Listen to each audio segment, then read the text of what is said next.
Sobat Sobit BMG, bagi Anda yang suka tentang video ini, like dan subscribe serta bagikanlah, semoga bermanfaat. Terkait dengan masalah pengolahan, artinya cukup aktif juga, cuma karena memang ada kendala-kendala yang kemudian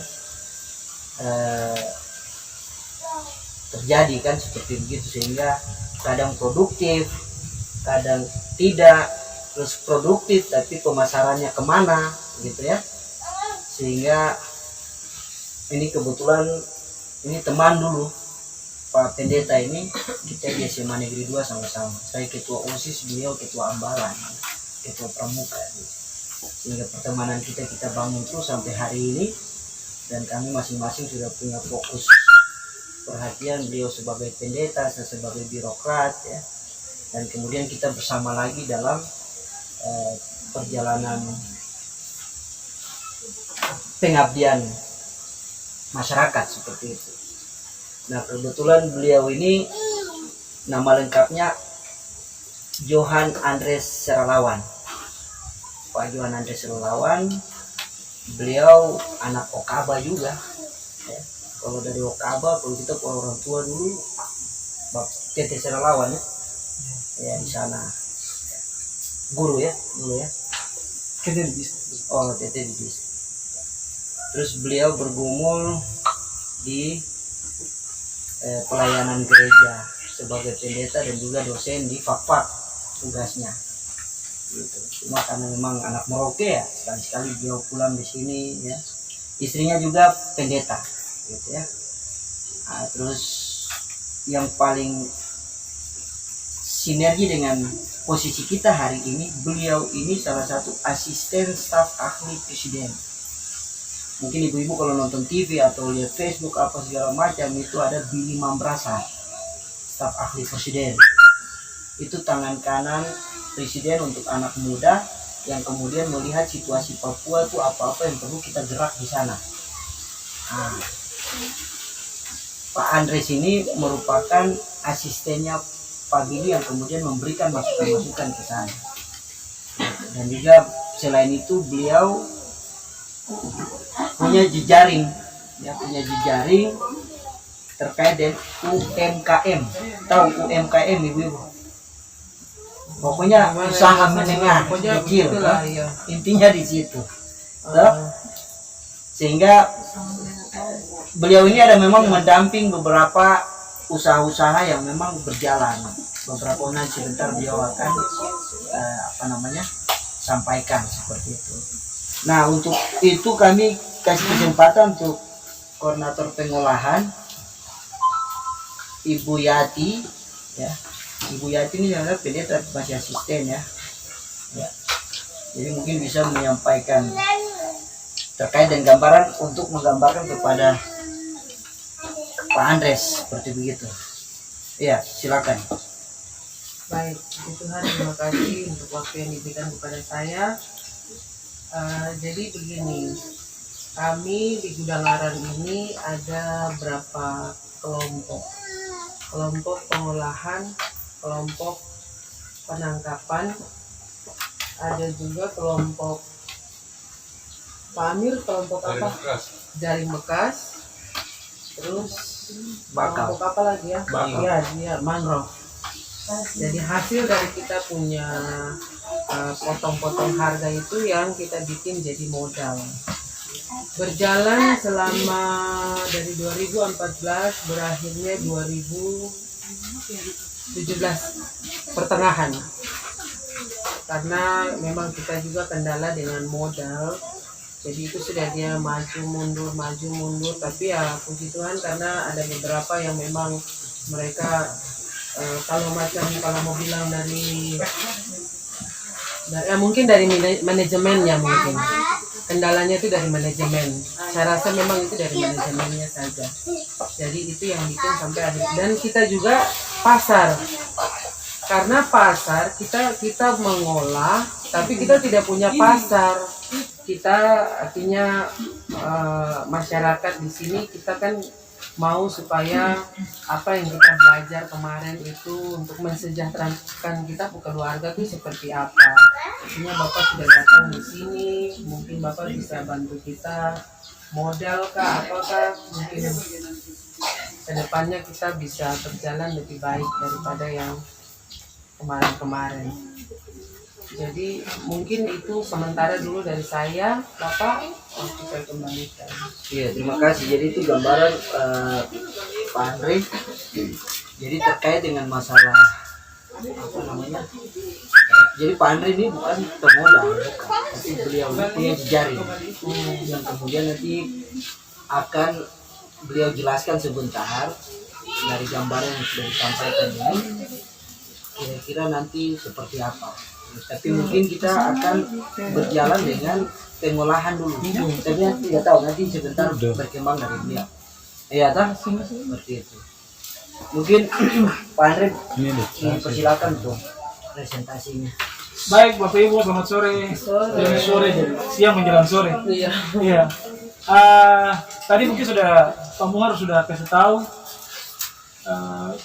Tujuan memang saya ke Merauke sebenarnya jalan-jalan. Karena liburan Natal. Liburan Natal kemarin saya ke Wakaba juga, Sambase, kemudian Alatep, Alaku, dan ke Wakaba untuk juga lihat ada kita mau program nanti ke depan untuk petani milenial untuk dari program Kementerian Pertanian. Nah, kebetulan saja saya bilang ini semua karena berkat Tuhan saja. Saya juga tidak pernah bermimpi untuk masuk ke tim di Jakarta, tim istana untuk di staf khusus presiden. Sebenarnya bukan staf ahli presiden, tapi staf khusus presiden. Staf khusus presiden dan saudara Billy Mambrasar. Kebetulan saya dan Billy ini sudah kerja dari 2017, kerja sama-sama untuk proyek-proyek pendidikan bagi anak-anak asli Papua yang ada di seluruh tanah Papua. Karena kemudian Pak Jokowi mengangkat dia sebagai seorang staf khusus presiden, kemudian ya dia rasa orang-orang dia bisa bekerja sama tuh, kemudian dia masuk gitu. Jadi Januari ini tanggal 1 kemarin secara resmi saya direkrut untuk menjadi asisten staf khusus presiden. Itu juga di luar saya punya bayangan dan juga di luar saya punya keinginan sebenarnya. Karena saya sebenarnya cuma seorang pendeta yang sering jalan masuk keluar kampung untuk lihat program apa yang kita bisa bangun bersama-sama. Nah, di Merauke sendiri ada beberapa kampung yang kita sudah bantu yaitu karena yang pertama yang tadi Pak Muar bilang, saya ini tidak punya uang. Karena pendeta itu pasti tidak punya uang. Kalau punya uang banyak berarti korupsi uang jemaat. Ya, tapi karena punya teman-teman, terus kemudian yang kedua punya beberapa kali sih hak istimewa itu kita ketemu dengan para menteri, para dirjen, baik di KKP maupun di Dinas Kementerian Pertanian. Di situ kemudian membangun jejaring yang lebih besar, kemudian kenal orang-orang banyak, orang-orang yang mereka juga tahu kita bisa akses dana dari mana gitu. Nah, jadi kemarin saya bantu teman-teman yang ada di Muting, tapi itu dari lembaga gereja untuk pengelolaan abon ikan gastor. Tapi memang untuk UMKM saya tidak tahu kemarin dengan program DIFAD dan Sinet itu, apakah mereka cuma latihan mulai dari tahap awal, tahap pelatihan pengolahan ikan dan lain sebagainya, sampai ke tahap packaging mereka latihan dulu. Dipaket semua, pakai pembungkusnya, sampai ke proses pemasaran. Ya, ada. Itu semua dikasih latihan kan. Sebenarnya kalau sudah punya latihan kayak begitu sudah komplit itu. Cuma sekarang kita butuh adalah bagaimana menyalurkan dia keluar. Nah kemarin yang saya bawa yang dari Bali itu Mbak Dayu, itu kemudian dia salah satu orang yang kerja di UMKM. Dia kenal hampir sekitar 38.000 UMKM di Indonesia. Cuma saya belum tahu produk yang dihasilkan. Kemarin Muar cerita ke saya sudah ada pentolan bakso, ada nugget, ada abon. Sudah dia PRT perlu? Ada. PRT-nya sudah ada ya? Ada. PRT-nya sudah ada, ini sudah komplit. Sebenarnya kan tidak perlu kita kerja repot lagi. Karena itu kan paling susah untuk sebuah produk itu. Mulai dari dia punya PRT-nya, kemudian ujung sampai izin halal dan lain sebagainya. Kalau sudah begitu kan mungkin nanti dia punya sertifikat kan tinggal foto saya nanti tinggal. Sementara yang ada baru PRT-nya ya. PRT-nya. Sudah kuat ekonomi. Tinggal nanti kalau BP POM kan kalau sudah produksi besar, kalau kita akan ceritakan dia punya BP POM dan lain sebagainya. Nah, mungkin yang saya tidak tahu dia punya, kemarin saya tanya Muar, produk ini kemudian yang dibutuhkan apa? Apalagi saya tadi dia ada 4 kelompok. 4 kelompok ini kan pasti semua saling kerjasama nih. Yang penangkapan nanti akan kasih ke kelompok pengolahan, kemudian ke kelompok pengolahan yang melakukan pengolahan sampai bahkan untuk penjualan, pemasaran. Jadi ini kan berarti satu komponen yang tidak bisa terlepas pisahkan gitu. Makanya saya tanya kebutuhannya mendesak apa gitu, karena lembaga luar tuh mereka bisa bantu kita. Pertama mereka tahu apa produk kita, apa yang kita mau hasilkan, itu mereka tahu dulu. Kita punya produk berapa contoh, kita punya produk ada 4. Oke 4 ini, dari setiap 4 ini apa yang kita butuhkan. Contoh mungkin kalau kita butuh mesin produksi, mesin produksi apa, itu ditulis lagi. Kita butuh A, B, C, dan itu harus konkret. Tidak bisa bilang kita butuh yang seperti atau yang begini. Karena dari lembaga luar mereka mau bantu mesin, contoh mesin pengolahan A, namanya apa, untuk mungkin silet, untuk apa, atau untuk vakum, untuk press ketika habis kita packing dia kan harus di press kan supaya udaranya keluar. Baru kita silet dia untuk kemudian apa kasih tutup dia kasih ketat, kasih rapat dia. Cuma saya tanya Pak Muar, apa yang mereka butuhkan sih sebenarnya dari apa ibu-ibu di sana? Karena teman-teman dari CI itu, kalau apalagi saya tadi foto mangrove, saya sengaja foto itu apalagi bagus kalau ada ibu-ibu yang kerja, karena nanti bisa kan mereka dapat 3 program. 1 program livelihood, program contoh pembuatan produk, 2 program pemberdayaan perempuan, itu ibu-ibu udah masuk semua, 3 program mangrove. Nah itu saya bisa kasih ketemukan dengan teman-teman dari teman-teman saya dari konservasi internasional. Itu harus kita jelaskan juga. Sehingga kalau nanti sebentar kalau saya diskusi dengan mereka, bisa tahu tuh dia alurnya dari awal sampai akhir itu gimana. Terus impact yang dampak dari ibu-ibu ini syukur karena hampir berapa persen itu semua adalah OAP. Karena memang saya harus jujur, kalau program ini jatuh ke OAP itu kadang-kadang mereka pada suka. Itu lembaga-lembaga luar itu suka karena bagaimana memberdayakan masyarakat lokal sebenarnya. Masyarakat lokal, masyarakat setempat supaya bisa mandiri. Oke, begitu Ya, saya begitu dari saya.